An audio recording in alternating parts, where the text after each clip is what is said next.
विश्व 24 न्यूज हर पल आपके साथ। विश्व 24 न्यूजमध्ये आपलं सर्वांचं स्वागत आहे।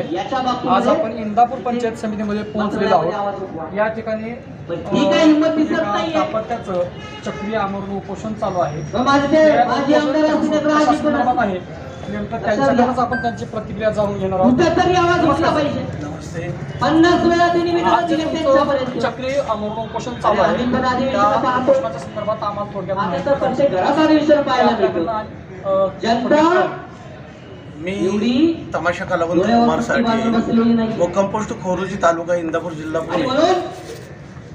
मी गेली 50 वर्ष गायरान ग्रामपंचायतच्या जागेमध्ये वहिवट करत होतो आणि गेल्या 2019ला मी खोरोजी गावामध्ये उपोषण लावल्याच्यानंतर बीडीओ साहेबांनी चौकशी अधिकारी पाठवला आणि चौकशी अहवाल बीडीओ साहेबाला परत केल्यानंतर साहेबांनी पुन्हा पत्र दिलं ग्रामसेवकाला की ती जागा ग्रामपंचायतीची आहे ते कुमार साठेच्या नावे लावण्यात यावी।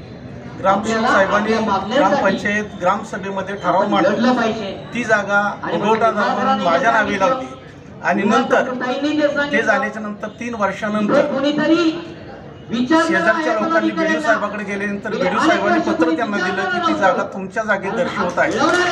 ती लोक हातला दारू पिऊन येऊन माझ्या जागेमध्ये संडास बाथरूम होतं, पाण्याची टाकी होती, वॉल कंपाऊंड होतं, सगळं दारू पिऊन तोडलं गेलं आणि नंतर मी बीडीओ साहेबाला फोन केला। जे काय वस्तुस्थिती आहे ती बीडीओ साहेबाला पाठवल्याच्या नंतर बीडीओ साहेबांनी मला सांगितलं की 2 दिवसात मी येऊन जाईल। ग्रामपंचायतीला आदेश दिला, सरपंचाला ग्रामसेवकाला किंवा त्या जागेचा तुम्ही जाऊन पंचनामा करा, परंतु ग्रामसेवक आणि सरपंचाने कसलाही पंचनामा केलेला नाहीये।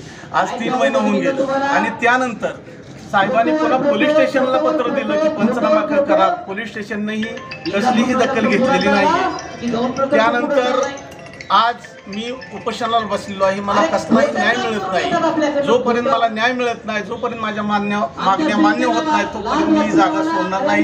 नमस्ते। विश्व 24 सोनकांबळे इंदापूर। राज्यातील महत्त्वाच्या आणि आपल्या भागातील ताज्या बातम्या पाहण्यासाठी आजच आमच्या विश्व 24 न्यूज चॅनलला यूट्यूबवर सबस्क्राईब करा आणि बेल आयकॉन प्रेस करा।